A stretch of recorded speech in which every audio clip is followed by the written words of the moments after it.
in meteorologist Alan Rose with a check of our forecast. And Alan, we're going to be talking a lot about rain this week. Yeah, it's going to be a bit of a broken record forecast, but a good thing, right? I mean, we need the rain. We know it's Colorado. Things have been pretty dry most of August so far, and even after some beneficial rainfall throughout the weekend, still below average month to date in both the Springs and Pueblo.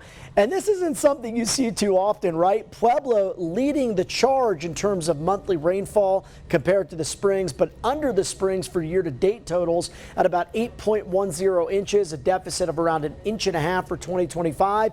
In the Springs, we have measured just over 11 inches at the Colorado Springs Airport. Now, as I mentioned today, all morning long, it's going to be a rinse and repeat pattern.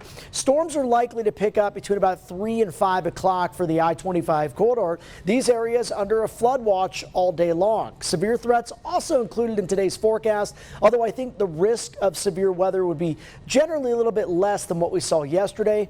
And again, most of the rain falls up until about midnight tonight. Now, the flood watch has been issued by the National Weather Service in Pueblo. They kick it off at noon. I think by then, most of the heavier rain is out in the mountain areas, and then it spreads east towards I-25 towards late this afternoon and early this evening.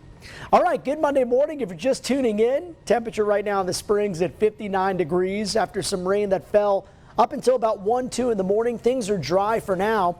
60 on the map in Pueblo, 64 in La Junta.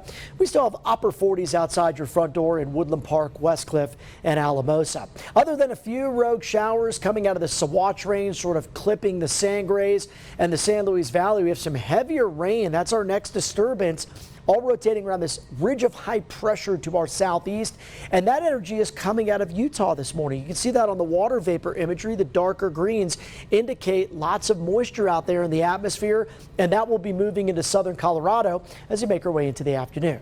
So sort of a mixed bag of weather today. It's going to be muggy. It's going to be much cooler than yesterday. But in terms of impacts from rain, I think we're good up until about 3, 4 o'clock in the Springs. After that, periods of heavy rain expected through the dinner hour into late this evening, even around 11:15. Still some heavier rain around La Junta and the Arkansas River Valley. Most of that, as you can see, wraps up as we make our way towards Tuesday morning. And then it's that rinse and repeat pattern as we make our way towards Tuesday afternoon, especially late in the afternoon into the evening hours. We'll start to see some heavier rain showers pick up along with the threats for some severe weather. So that flood risk does remain very high today, Tuesday, Wednesday, Thursday, and then begins to drop off just a bit as we head towards the holiday weekend. Today's highs running about 10 to 15 degrees below average for this time of the year. A cool looking start to the final week of August, and even cooler on Tuesday. High of just 67 degrees.